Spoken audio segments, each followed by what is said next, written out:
The Black radical tradition told me how to read this as white supremacy. James Baldwin had said the state of Israel was not created for the salvation of the Jews. It was created for the salvation of Western interests. This has always been apparent to me. So now, to respond directly to your question, I'm reading Zionism as white supremacy from the beginning.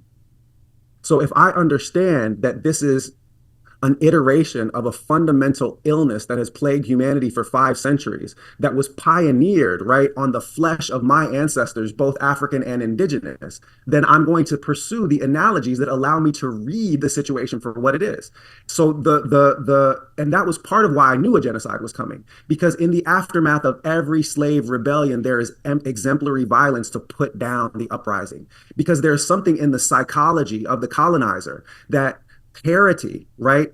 In the international law community and kind of military experts, talk about when you retaliate, that it has to be, commensurate, right? You don't want to escalate the situation. There's supposed to be some kind of appropriate response in terms of the application of force.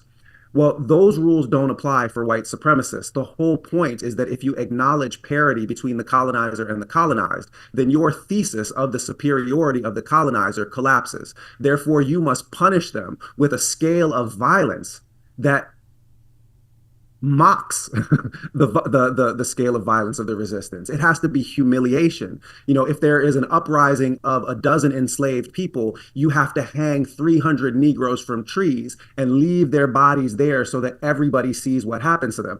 Because the idea is, yes, you are trying to cow resistance. You are trying to brutalize people so thoroughly that they lose the will to fight back. But more importantly, you are scratching a deep-seated psychological itch inside the colonizer's own soul, which is that we have to keep our foot on these people's necks. We must punish them for the temerity of thinking that they have the same rights to freedom that we have. And that is always the response. That was the response to Nat Turner's rebellion. I later heard that after I made that reel about exemplary violence, that the great professor Norman Finkelstein. Yeah, I wanted to beat you to it because my mind, in a way, I thought, hey, I think he's using Butch Ware's argument.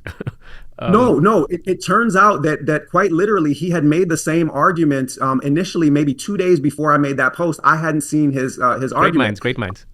Well, and resistance minds, right? Because what did Finkelstein say about this? He said that October 7th caught him without his principal mentor morally in terms of anti-Zionist resistance, Noam Chomsky. So he had to look for his own moral center and didn't know how to respond because, right, we were lied to and we were told all these crazy things happen. And you can imagine, even as an anti-Zionist Jew, you're gonna sort of have this seizure response because they're trying to portray this as the Twin Towers falling, right?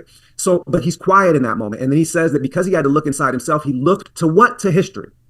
And he went back to William Lloyd Garrison, the white abolitionist leader in the 1830s. And how did Garrison respond to Nat Turner's rebellion? And he said that Garrison's response was first to not condemn the resistance. The thing that they said was, "I told you so.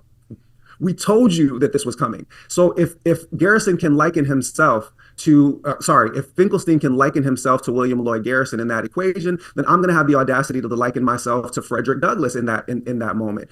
We do not condemn resistance. Nat Turner is right to fight back. And if you understand what you're struggling against, then you understand that you need Garrisons in the resistance movement. You need Frederick Douglasses who fight with their pen, and you also need Nat Turners and John Browns, because let's not also forget that there were white abolitionists that were willing to lay down their lives in the service of liberation as well.